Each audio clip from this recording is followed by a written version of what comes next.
being someone who has experienced social anxiety up close and personal all through her childhood and early adulthood. Today, I'm going to talk about what is social anxiety, what are the levels of social anxiety, and how to determine how severe it gets. And when it gets severe, what is it that we need to do? In short, how do you diagnose social anxiety and cope with it the right way? For that, I want you to watch this video till the end.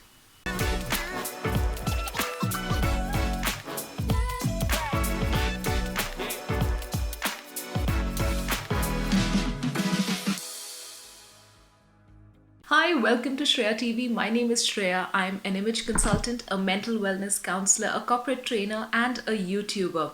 On my channel, I talk about science-backed personality development tips and techniques to help you get professional and personal success. Social anxiety is the distress that we experience when we have to interact with unknown people or fairly lesser known people in potentially disturbing situations, like when we sit in a job interview or when we have to address a board of directors, if we have to speak in a large crowd in a conference or a seminar, or if we have to go to a party and speak to unknown people and attempt to socialize with them. These are all very common situations in which most of us experience social anxiety. So yes, it is a common phenomena. In fact, most of us experience social anxiety at least once in our lifetime. And it is absolutely okay and normal behavior as long as we have our coping mechanisms intact. Meaning, as long as we are in a frame of mind to deal with that distress in the moment. Certain ways that social anxiety can be coped with is by practicing being in that uncertain situation. In order to curb that uncertainty, what we need is the experience of doing that particular thing. For the longest time, I had a strong fear of speaking in public, and this is before I got into the career that I am in right now.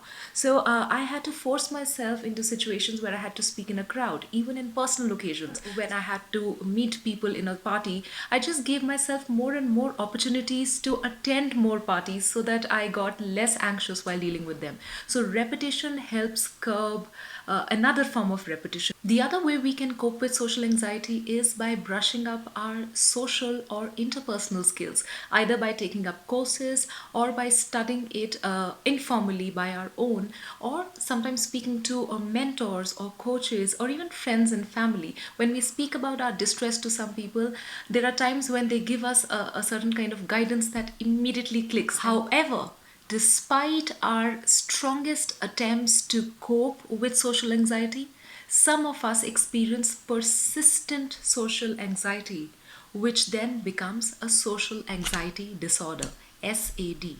Social anxiety disorder is no more a distress caused by dealing with people, it is in fact an intense fear of being in front of people or interacting with people. So much so that even the thought of speaking to someone causes a lot of emotional and psychological pain to the person. And along with the mental trauma that is caused by speaking to people, we also develop physical manifestations like sweaty palms, excessive sweating, dry mouth, or blabbering, or trembling in hands and feet.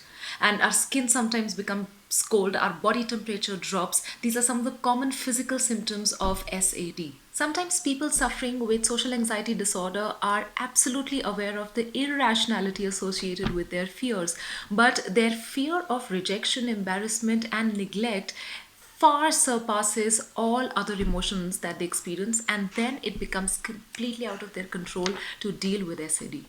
Social anxiety disorder can be caused by a genetic disposition, but oftentimes it is an event or a series of events that lead to SAD, like childhood trauma, sexual or physical harassment, bullying in school or in college, or losing a loved one in the early stages of our lives, because of which we just feel a lot more exposed.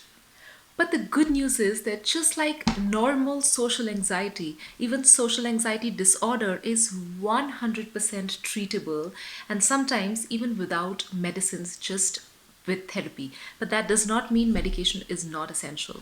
If you or somebody you know suffers from SAD, you should consult a clinical psychologist, and if a medication is required, you should certainly go for a medication. Apart from medication, therapy works tremendously well to cure SAD. One such therapy is systematic desensitizing. So let's say somebody has an intense fear of dealing with people. So it is insane to expect this person to start going and addressing a crowd or go and make a conversation with somebody. This is going to traumatize them even more, and it's going to fail all our attempts to cure this person. Instead, we want to slowly introduce social interactions with these people. For example, the first thing one can do is start imagining speaking to a group of people, or start imagining that one person who you have to interact with, or imagine you being in a crowd where you just have to go and introduce yourself. Imagination could be the first start point, and then eventually through baby steps we could actually go to the level of physically meeting people and addressing them. Another very popular way of curing SAD is through cognitive behavior therapy. So, a person who's dealing with SAD has negative automated thoughts. Their mind mostly works on an auto mode of negative thoughts as soon as they have to speak to somebody. They don't even attempt to speak to people, but there is a series of negative thoughts, like in a flow of stream that they keep flowing, because this person is so used to these negative thoughts. And as I said previously, this is one sort of a pattern. It's one form of repetition. To kill negative repetition, we need to introduce positive repetition without letting the person know that they need to be more positive, because that does not help at all.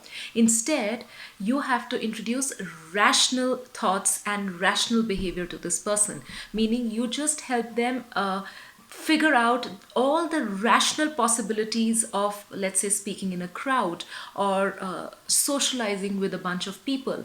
So this person should jot down not only all the negative things that could happen if she or he speaks in a crowd, but they should also list all the possible things that could happen, including the good things. So rational behavior is introducing both the good and the bad sides of a situation. The more you repeat rational behavior into their mind, the better the person will internally cope, and maybe they'll be ready to attempt a social interaction with people.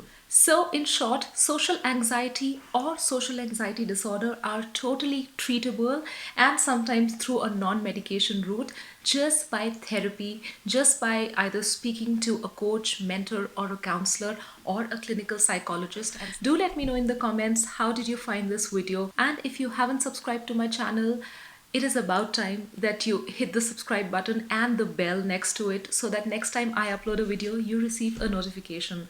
Thank you so much for watching, and take care.